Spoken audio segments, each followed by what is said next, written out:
Sanbonan Dumlang, hello, it's Simply Spissa here and welcome back to my channel. If you're a returning subscriber, thank you so much for being patient with me. I know it's been almost a month since I put out any content. It's just school has gotten really intense and I don't have the free time I used to have where I could put out like 2 videos a week or at least 1 video a week. It's been a lot, and if you're not yet subscribed, please do hit that subscribe button and notification bell so you can be notified every time I upload a new video, because who knows when the next one's gonna be. But you know, you can always catch up on my previous videos because there is a lot. Also, while we're still getting the formalities and the housekeeping done, check out the link in my description. I'm gonna put my podcast. If you haven't checked that out, I'll try to get a new podcast episode out within a week or 2, depending if God willing, there'll be a new podcast episode out soon.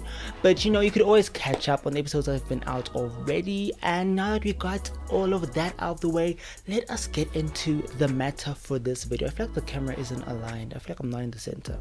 Anyway, let's talk about Blackpink's album and Lovesick Girls.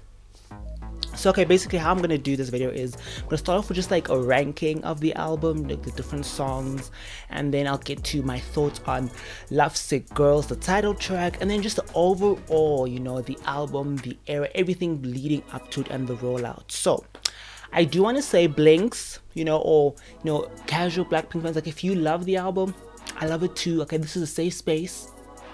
I'm not going to be dragging it. I'm going to be respectful and also know that this is just my personal opinion. We've got different tastes, different preferences, and so if your favorite song is low on my list, no judgment. I feel like with this album specifically, every song is just chef's kiss. But I feel like I'm rambling, but I feel like I need to just put that disclaimer because I've seen some mess on Stan Twitter and even some reviews I read, but I digress. Let's get into this video. So at number 8, I put Crazy Over You. Now I actually initially I posted this ranking on Twitter, and like someone's like, how can you put Crazy Over You at the bottom? It's such a bop. And it's like, yes, it is a bop, but for me, right, my only issue with Crazy Over You is just the chorus. Like I feel like the chorus is just a little undercooked. I feel like they could have done a little bit more. But otherwise, the production on Crazy Over You, it is a fun bop track. It's just I feel like the more I listened to it, like on my initial listen, I was like really vibing to it. But the more I listened to it, the more I was kind of like, okay. Like I'm not saying it's a skip. It's definitely not a skip. But I think it's sort of like, if I had to like, out of all the songs on the album, it's probably the one I'm least likely to put in my playlist. But that being said, let's just move on to number 7, which is Bet You Wanna featuring Cardi B. Now I feel like that might be an unpopular opinion because from what I'm seeing, it seems like people really love the song. And so I said it was actually between 7 and 8, right? It was really close because Bet You Wanna used to be like, for me, it was like the weakest track on the album. But then I don't know, I feel like Bet You Wanna, I feel like it serves its purpose. I feel like, like Cardi's verse, she comes in really nicely, she does what she does. I feel like even, the Pinks, it's like, objectively speaking, it's not a bad song. Like I can't necessarily, like anything I could say about it is just me nitpicking. Like I'll have to like really nitpick and be like, it's this, that, but like it's just, I think it's just not for me, and that's okay. It's not for me, that's okay. Like I don't really have much to say. And then at number 6, I put You Never Know. Now, You Never Know, like I feel like for me, right, if it's like Crazy Over You and Bet You Wanna, and then there's like this, it's like the atmosphere, like the entire atmosphere, and You Never Know is like up there in the sky. Because like You Never Know for me, right, first of all, I love how they decided to close the album off on a almost like a ballad, right? We have basically we have all these bops, and then we get to the final track, and it's kind of like, okay, but sit down, let's talk, let's get a little bit vulnerable. And You Never Know actually reminds me of Rihanna's Half of Me. Half of Me, if you don't know, it's the closing track on Riri's album Unapologetic, the deluxe edition. And because basically it talks about similar themes about how You know, you see me, like in Half of Me really talks about how you see me on the television, but that's just half of me, right? You're only getting half the story. And even on You Never Know, the girls of Blackpink sing about how it's like, you don't know what I'm going through. You've never walked in my shoes, so don't judge me. And I love that with this song, my bias Jisoo got to shine. Like, Jisoo stands rise because our girl is finally winning. I think all four girls, right? Obviously, I love all four. Just so I'm not like a solo stan, but I do feel like Jisoo I'm so sorry for like playing with my zip there. So rude. I feel like when previous, releases by Blackpink, Jisoo would often get like the least amount of lines. She wouldn't be able to really showcase her talent. I really appreciate that You Never Know is one of the songs where Jisoo really got to shine. And even Rosé coming through with the vocals, like all four girls, love it. And then moving on to number five, I put How You Like That. Now, How You Like That, I don't know, I feel like How You Like That is one of those songs where it's like a hit or miss. Either you like it or you don't. Because it's so fun, because the things that people say they don't like about How You Like That, I'm like, but wait, that's what makes the song so good. Like, what do you mean you don't like the mechanical noises? What do you mean you don't like the repetition in the hook? Like, I get it, because I did discuss it in my previous one of my videos on Blackpink, how You Like That is very formulaic.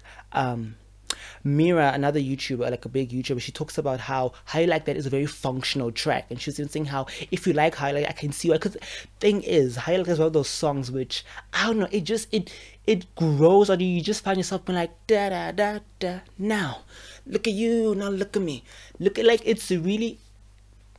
And even like when they like bring out the boss bitch and that whole choreo, like that dance break situation, like everything about How You Like That, like How You Like That as the first pre-release track was just genius. It was genius. I think even just the message behind How You Like That, the whole, it's basically how you went through this dark time, you went through these dark periods, but now you've come out of the other side.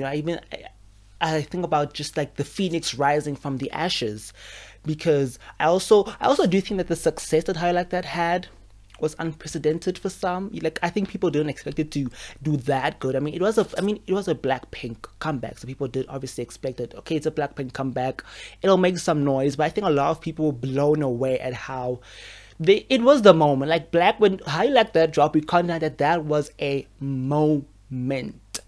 Okay, and moving right along to number 4, I put Ice Cream. Now, I'm an ice cream apologist. Like, I honestly do not understand why ice cream is so hated on by both Selenators and Blink. Selena and Blackpink fans do not seem to like ice cream. I do not for the life of me understand why. It's like, I get not liking a song, because of personal preferences, but the way they just be dragging this song, girl, it makes absolutely no sense. But then I do have a whole video discussing my views, like how I feel about ice cream and all of that. So I'm gonna just say I'm an ice cream apologist. This song is a bop. I do not care. I know some people are probably gonna be pressed saying, how could I put Ice Cream above How You Like That? I did what I did. I said what I said. Moving swiftly and professionally, we are entering the top 3. And at number 3, I put the title track, Love Sick Girls. Now, I think like what I actually noticed when I was writing down my list is that when I was writing my list, I realized that, wait, I put How You Like That. It's How You Like That, Ice Cream, then Love Sick Girls. It's coming with me like this rollout. Like, the songs are getting progressively better with each. I feel like Love Sick Girls, in my opinion, might just be the best Blackpink title track. Like, it literally might just be the best Blackpink title track. And I think let's start just with the music video, right? The music video, I feel it's really, like, the visuals for Love Sick Girls really do a great job at conveying the message of the song. I do feel like some of Blackpink's other music videos sometimes don't really connect that much with the song. It's kind of like just, pretty visuals, stunning fashion pieces, and, some choreo, and they'd call it a day. Excuse me. But with Love Sick Girls, I feel like everything was really a lot more thought out, like more intentional. I love just the overall message of the song. Like Lovesick Girls, I feel like it's one of those songs which, if you're happy, if you're in like a good mood, you can really like bop and dance to it. But also if you're in your feels, right? If you're really in your feels, you can really just get into like just, you know, the whole feeling alone, feeling like you're not worthy of love, or being hurt and burnt by love, but still like, you know, I'm still gonna try, I'm still gonna look for it. I think even in like the music, what I love is that, you know, while the lyrics are talking about how, you know, they've been hurt by love, how like, what's the word, but basically like, right, the lyrics are, you know, basically discussing like dealing with feelings of inadequacy, feeling like, you know, like the post-course, we were born to be alone, right? There's all of this like feeling of isolation, so all these like sort of like dark themes. But then the music video, I love how it shows scenes of the girls together. It's kind of like, you know what, even though our love life might be a mess, but at least we got each other. I love that messaging that the music video also conveys.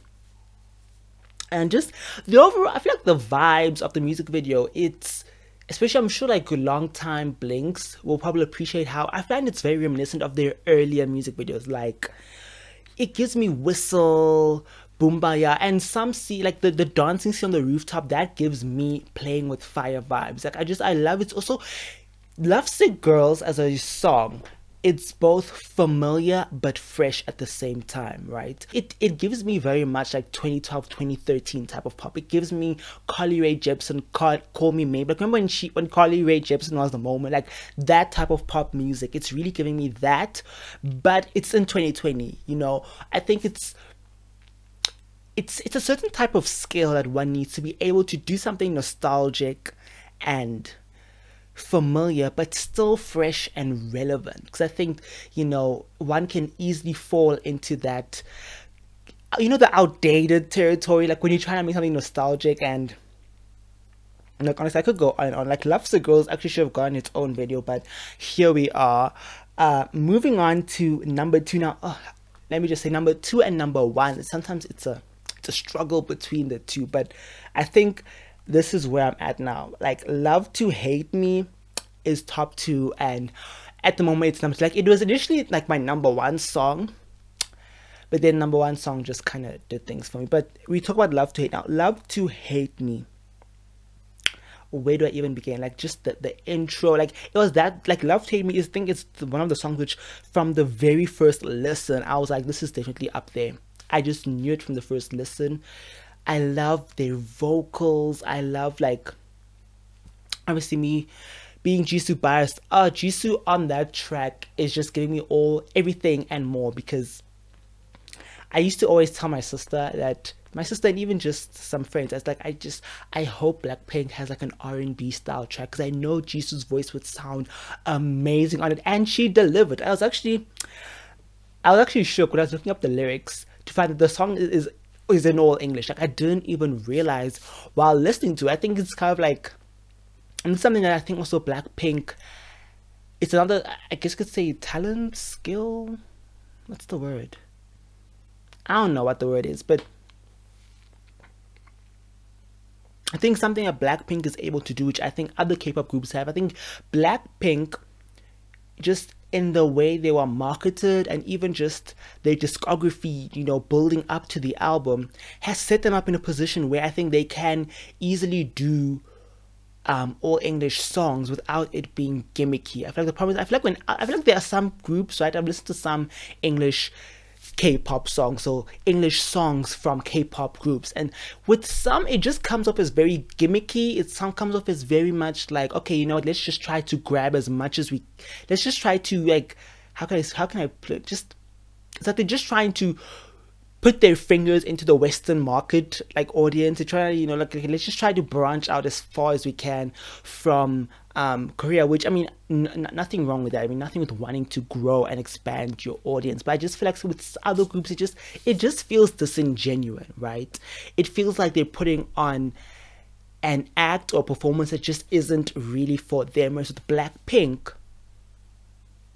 for them, I feel like it just comes off very natural. It's almost like, yeah, they're in their element. This is where they belong. And even just like, Lisa's rap. How can I forget about Lisa's rap on Love to Hate Me? Love to hate me, you hate to love me. I'm taking back what you've taken from me. You're mistaken, honey. There's something that remind me why I be alone on my own. If I needed you, I have you, that I know. I think it is one of her best raps, her flow, and even the lyrics. Because I feel like I feel like, you know, people like to criticize Blackpink's lyrics, right? And I feel like Lisa always gets like the short end of the stick when it comes to cringy lyrics, when it comes to questionable lyrics. I feel like a lot of the times they would be given to Lisa, like in her raps. Like sometimes I'm not saying that her raps are bad, but like it would be a vibe when you listen to her sound. But when you actually look at the words, it's like, Lisa girl, what are you saying? Like, who made you say this? And I really appreciate how with Love to Hate Me,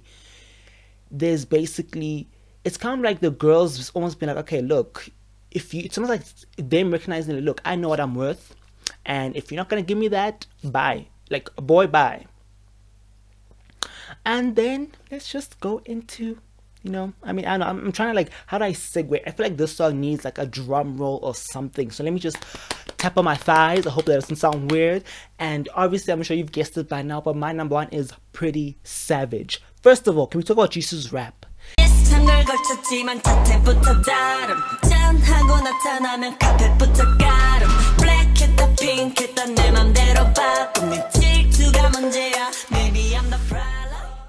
Jisoo's rap is probably, for me, one of the biggest serves of this hour. Like, Jisoo's rap alone is carrying Pretty Savage. I'm kidding, obviously, but I remember like in interviews, you know, they'd always say that the album has a few surprises. Like, I think Jisoo's rap was like the biggest surprise, and she sounded so good, so confident. Also, Jisoo got to say Blackpink in your area. Blackpink in your area. Finally, like, Pretty Savage. I feel like Pretty Savage would have also made a great title track or pre-release. Like, it's single worthy material. Like, I feel like every album has that one song that you know that, oh my, if this was a single, oh, if this got a music video, it would be sickening. It would be a serve. Like, Pretty Savage is the girl she thinks that she is. Can we talk about Rosé on the Bridge? You know, I think also Pretty Savage also clearly, if I was like, what's one song that fully encompasses everything that Blackpink stands for, I'd say it's Pretty Savage. First of all, from the title, I feel the title is fitting, perfect title. I think also the contrast between the heavy hip hop rap, you know, part that makes up most of the song, and then the bridge when Rosé comes in with those softer vocals.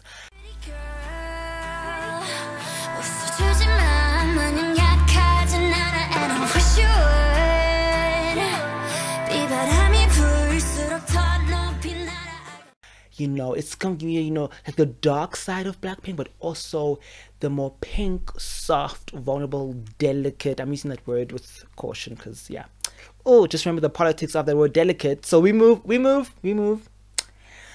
And it's just, for me, like, that was a bop. That is a bop. Like, I'm not even gonna, like, I know I said, you know, we're all entitled to our own opinions and different tastes, but whenever I see someone do like a ranking of the album, they put Pretty Savage at the bottom, I'm like, I'm not even going to engage with you. I'm not going to engage because, nope, I'm not. I don't want to start being rude, calling people tasteless, dragging them, even though they literally asked for it. I'm kidding. This isn't Stan Twitter. I'm going to keep it cute. I won't be messy.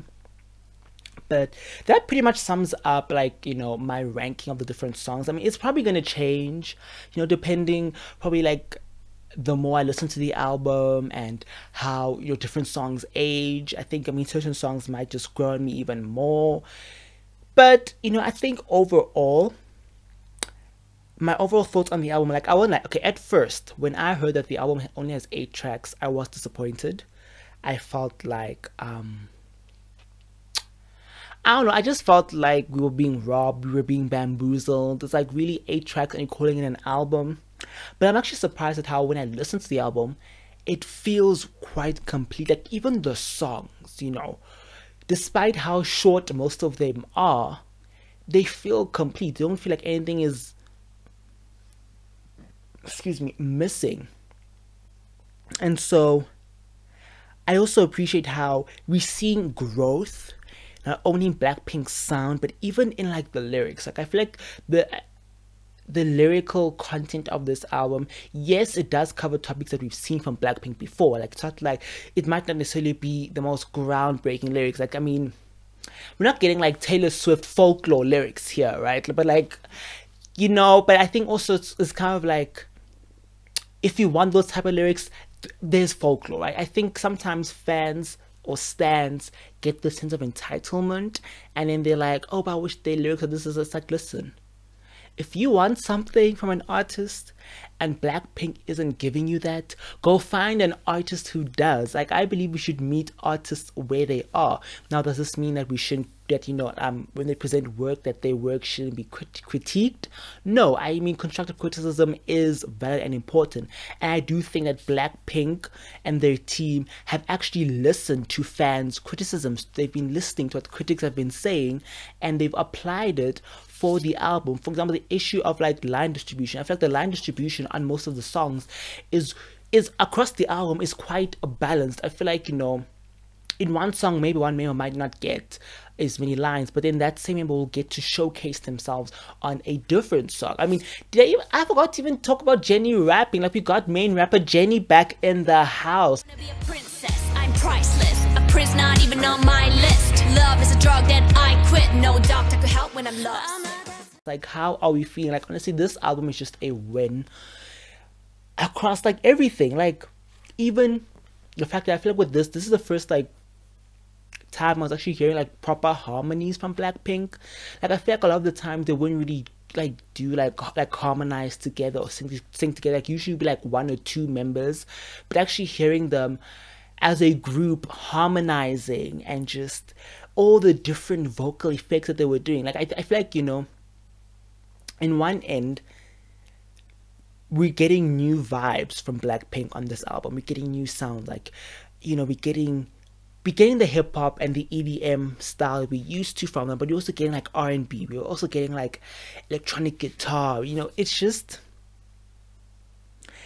it's been beautiful to sort of watch them grow into them, like, and growing, coming to their own as artists, you know, in like the short span of time I've been following their music, you know. And just even the fact that I feel like this album clearly showcases the talents of each member.